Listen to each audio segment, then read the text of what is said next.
Assalamualaikum everyone, myself Dr. Nauman.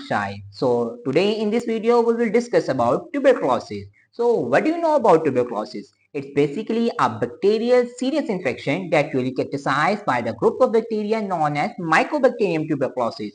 It is usually characterized by the presence of chronic granulomatous inflammatory reaction. And if we talk about its epidemiology, 2 billion people affected worldwide and it has more number of cases than HIV and malaria. So now we will discuss about the causes of tuberculosis. It basically transfers from one person to another person via airborne droplet infection. When any person who is suffering from TB infection cough, sneeze or talk, the tiny droplets that will be present in the saliva and the mucus are expelled into the air which can be inhaled by another person. Once the infectious particle reach the alveoli, which is basically an A-like structure present in the lungs, another cell which is usually known as macrophages which engulf TB bacteria and transfer to the lymphatics and the bloodstream. The bacteria multiply further in the organs that have high oxygen pressure such as upper lobe of the lungs, bone marrow and the meninges. So now we will discuss about what is latent TB. You guys have germs in your body but your immune system stop them from spreading, but the infection is still alive in your body and it will be active. What are the signs and symptoms of tuberculosis?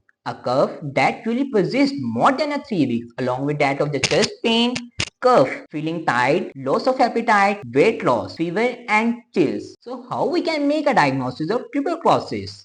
On the physical examination, doctor will check your lymph node for the swelling and additionally, doctor will listen your lung sound with stethoscope when you breathe.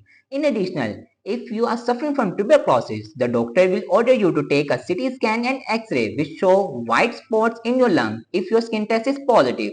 So one of the most important tests for the diagnosis of the tuberculosis is sputum test. So what about the treatment of tuberculosis? It is basically a curable disease. Doctor will prescribe an antibiotics that usually cause bacteria, but you should need to take them for a longer period of time, for at least 6 to 9 months.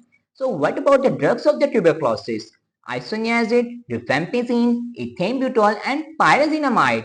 Sometimes the doctor that prescribes medicine does not work in the patient. Doctors call this condition a drug-resistant tuberculosis. If you are suffering from this form of disease, you should take stronger medication for a long period of time. Thanks for watching.